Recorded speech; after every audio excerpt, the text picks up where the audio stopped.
Эмне үчүн ооруйбуз? Мамбетасан Ибраев. Окуган Арген Эшанкулов. Кайсы жериң ооруса, жаның ошол жерде. Мөмөсү бышып турган даракты силккенде мөмөлөрү кандай жерге күйүлсө, ыймандуу бир оорулуунун титиреп калчылдашы да күнөөлөрүн төгөт. Хадис. Адамдын эң чоң байлыгынын бири бул ден соолук. Ден соолукка кам көрүү ар бир атуулдун милдети. Себеби дени сак улуткана жаркын келечекти куралат. Ошого биз ден соолугубузга канчалык кам көрүп жатабыз? Башыбызга келген ооруларга кандай туруштук берип келебиз? Бул китепте ошол тууралуу айтылат. Бул китеп ден соолугуна кайдыгер болбогон бардык адамдарга арналат. Эки нерсени колдон чыгармайын баркын биле албайбыз. Алар ден соолук жана жаштык. Кириш сөз. Шаардагы эң бай деп саналган адамдардын бири той берип, көптөгөн конокторду чакырат. Чакырылгандардын кээси бай болсо, кээси жөнөкөй эле адамдар болчу. Алардын арасында боорукердиги, кичипейилдиги жана кылган жакшылыктары менен шаарга атагы чыгып, көпчүлүктөн айырмаланган бир ишкер да бар эле. Бир маалда коноктордун арасынан бир жаш жигит жанында отурган адамга: "Мен бүгүн жүрөк ооруткан бир окуяга туш болдум. Негедир тамакка табитим тартпай турат", дейт. Аны угуп калган ишкер эмне болгонун сурайт. "Мен жашап жаткан батирдин ээсинин кенже курактагы 5 баласы бар. Ал абдан адилеттүү, намыскөй киши. Бала чакасын устачылык өнөрү менен бакчу. Уста бир канча күн мурун дубалдан кулап кетип, бутун сындырып, ишке жарамсыз болуп калды. Үйдөгү бардык түйшүк бечара аялына түштү. Анысы аз келгенсип, эми аялы да катуу ооруп, төшөк тартып жатып калды. Балдарынын каралбай калганына кейип жатам. Аларды ойлогонумда кекиртегимен эч нерсе өтпөй калды. Бул үй бүлөнү ойлогонумда жүрөккө эч нерсе баспай жатат. Балдарынын ачка отурганын эстегенимде, алдыдагы тамак мага кантип аш болот деп ойлоп отурам. Мени ошол үй бүлөнүн көргөн күнү түйшөлтүп жатат", дейт. Меймандардын баары жаш жигиттин сөзүн угуп, тигилерге боор ооруп, өздөрүнчө "Каап, ай, жаман болгон экен" деп кейигендей түр көрсөтүшөт. Жайланышып отурганда сөздү башка нерсеге оодарышып, тигил үй бүлөнүн кайгысы тез эле унутула баштады. Муну байкаган ишкер бир маалда өйдө туруп, үстөлдү акырын гана тыкылдатып: "Урматтуу достор, жанараак эле баарыбыз дубалдан кулаган адамдын окуясын уктук. Анын үй бүлөсүнө жардам катары мен 10 000 сом берем. Ал бечара биздин жөн эле кейип кепчип, боор оорутуп койгон сөздөрүбүзгө эмес, биздин жардамыбызга муктаж", деп чөнтөгүнөн ирети менен салынган акчасын алып чыгып мындай деди: "Сиздер да бул үй бүлөгө канчалык деңгээлде боор тартканыңарды, кайрымдуу экениңерди акча берүү менен билдирсеңиздер жакшы болот", дегенде үстөлдүн үстүнө тойго келгендер колунан келишинче акчаны алып келип кое башташты. Бир аздан кийин ишкер чогулган акчалардын баарын иреттеп, "Тигил кыйналган адамга алып барып бер", деп акчаны окуяны айтып берген жаш жигиттин колуна карматты. Оору бүгүн эле пайда боло калган жок. Буга чейин да ооруп келгенбиз жана мындан кийин да адамдардын ооруй тургандыгы айдан ачык нерсе. Ооруга чалдыккандар аялуу адамдар болгондуктан кээ бир кишилер ооруп жаткандарга акчалай жардам берип жатса, айрымдары дем алдыруучу аппарат же дары-дармек сатып берип, ар тараптуу колдоо көрсөтүп, кайрымдуулук кылып келишет. Бирок курулай кыйкырык, оозунун жели менен көмөк көрсөтмөш болгондор, кооз сүйлөп, көркөм жазгандар да арабызда жок эмес. Анын сыңарындай мейли ооруканада, мейли үйүндө болобу, оорбу, жеңилби, айтор ооруп жаткандарга кантип жардам берүү максатын көздөп, ушул китепти даярдап отурабыз. Кудайга купуя дуа кылган соң, бул китептин пайдасы көбүрөөк тиет деген ой менен даярдап, учурда сыркоолоп, айласы кетип тургандарга руханий жөлөк, моралдык шыпа болсун, көңүлү көтөрүлсүн деген ниет менен жаздык. Буюрса, мен эмне үчүн ооруп жатам? Кудай боорукер болсо, неге мени кыйнап сыркоолотту? Деген суроолорго жооп аласыздар деген оюбуз бар. Ооруп жаткандар көп нерсени сүйбөй калат эмеспи? Андыктан алар кээ бир жакпай калган же оор, катуу тийген сөздөргө таарынышпасын. Китепти аягына чейин чыдап окуу, үрөн-сээп, өстүргөн соң түшүмдү жыйноо сыяктуу эң маанилүү маселе. Жамгыр басма үйү. Оору деген эмне? Кайсы жериң ооруса, жаның ошол жерде. Оору латын тилинде morbus, башкача айтканда организмди кыйнаган, жагымсыз, кээде чыдатпаган сезим. Кайсы жериң ооруса, жаның ошол жерде дегендей ооруп жаткан жериңди сезесиң. Ошол эле учурда оорубаган жерлериңдин бар экенин сезесиңби? Мисалы, операция жасаарда убактылуу уктатуучу наркоздорду дарыгерлер сайышат. Кээде адам уктабайт, бирок наркоз сайылган жер эч кандай ооруну сезбейт. Ошол учурда дарыгерлер ал дары сайылып, таасири күчүнө кирген жерди кесип, дарылай башташат. Аны сиз билбейсиз. Эмнеге? Анткени ал жер сезилбейт. Ал жердеги нерв клеткалары уктап калган болот. Мына эми караңыз. Эгер адам баласынын баардык жери, нерв клеткалары уктаган дейди, же ооруну сезбеген абалда, биз жашоодон эч кандай ырахат ала алмак эмеспиз. Кызыңдын ата же апа деп быйтыйган колдору менен бетиңден сылаганын сезмек эмессиз. Сүйүктүү жарыңдын бетиңизден өпкөнү сезилмек эмес. Сезим болбосо денеге бир залал келгенин билмек эмеспиз. Жана ал жер ириңдеп, балким чирип кеткенге чейин бармак. Мисалы, тикенеге эле кирип кетсинчи, аны дароо албасаң ириңдеп кетет. Ириң канга өтүп, ошол жерди чиритсе, балким бүтүндөй денеңизге доо кетип, өлүп калгандан көрө деп колуңузду дарыгерлер кесип салмактыр.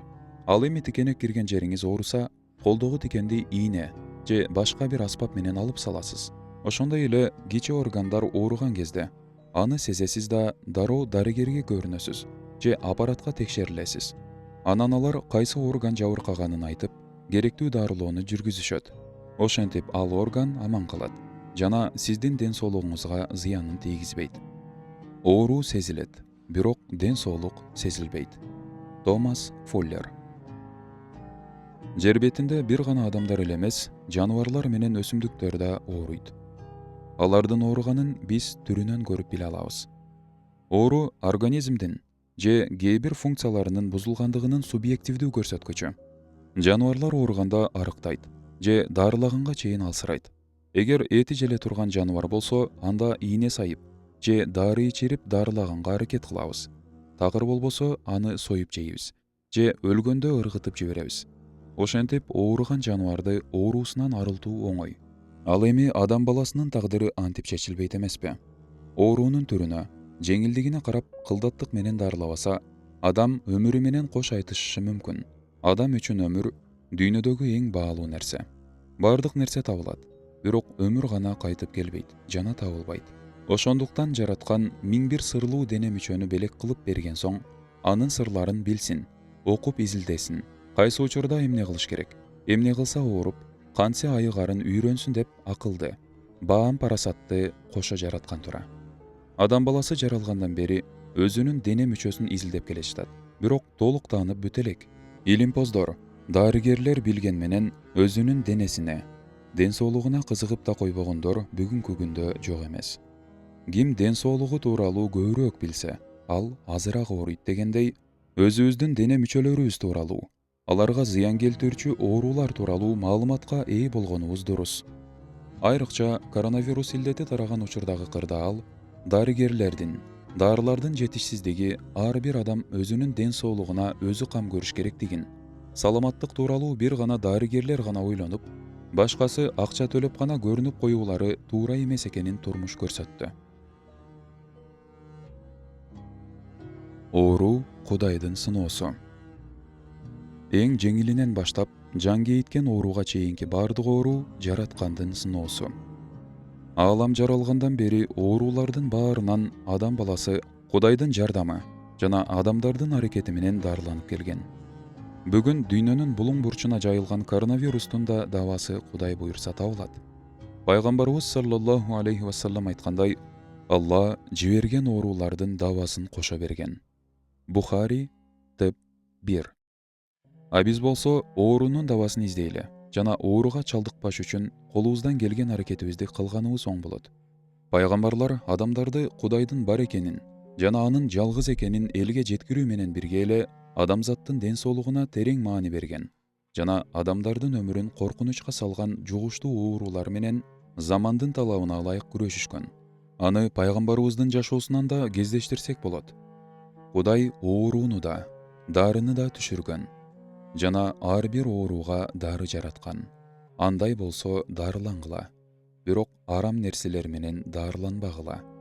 Хадис. Ислам дини пайда болгондон баштап пайгамбарыбыз саллаллаху алейхи вассаламдын чыйыры жана жол көрсөтүүсү менен диний билим менен бирге медицинада кыйла өнүктү. Анын ден соолук тууралуу айткан ар бир хадисинде дарынын бир учугу бар өңдөнөт. Ислам дини адамдын материалдык жана моралдык өнүгүшү менен бирге руху жана ден соолугун сактоону эскертет. Бул максатты ишке ашыруу үчүн жеке адамга жана коомчулукка зыяндуу болгон нерселерди тыюу салып, пайдалууларына уруксат берген. Пайгамбарыбыз саллаллаху алейхи вассалам жугуштуу оорулардын алдын алууга үндөп, мусулмандарды этият болууга чакырган. Мындай ооруга чалдыккандар башкаларга жуктурбаш үчүн карантин кылуу керектигин эскерткен. Мусулмандарга оорусу жугушу мүмкүн болгон жаныбарлардан оолак болууну жана микробторду өлтүрө турган тазалык эрежелерин сактоону буйруган. Ислам тазалыктын дини болгондуктан жугуштуу оорулардан сактанууга чакырат. Мусулман адам кыйынчылыктарга күчүнүн жетишинче чыдап, акылын, билимин, тажрыйбасын колдонуп, колунан келишинче туура жашаганга аракет кылат. Андан кийин ыйманынын деңгээлине жараша тобокелдик менен жашайт. Туш болгон кыйынчылыктарга сабыр кылып күчтөнөт. Жакшылыктарга, ырыскага шүгүр кылып, кыйынчылыкты сабыр менен жеңип, жараткандын сыноосунан өтөт. Эч кимге ыймандан кийин ден соолуктан да барктуу белек берилген эмес.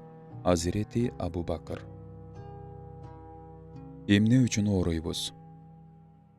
Жакырлык, оору жана өлүм болбогондо адам баласынын текеберчиликтен башы ийилбес болмок. Хасан Басри. Белектин ата-энеси бардык жумушун таштап, күндө ооруканага каттай турган болду. Себеби кичүү кызы Айназик ооруп жаткан эле. Дарыгерлер наристенин өмүрүн сактап калуу үчүн тез арада таза кан керектешти. Ата-энеси бермей болушту, бирок тилекке каршы алар да дары ичип жаткандыктан алардын каны кызга туура эмес болуп калат экен. Эми бир гана үмүт бар.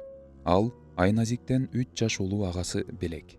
Баласын чоочутуп албаш үчүн эне баласы менен алдын ала аярлай сүйлөштү. Ал карындашына кан берүүгө дароо макулдугун берди. Ошентип кан бергенден кийин эси ой түшкөн Белек кызуу уйкуга кетти. Бир убакта ойгонуп көзүн ачып, эки жагын элеңдей карады да жанында отурган апасынан «Апа, мен өлгөн жокмунбу?» деп сурады. «Жок кокуй, ал эмне дегениң?»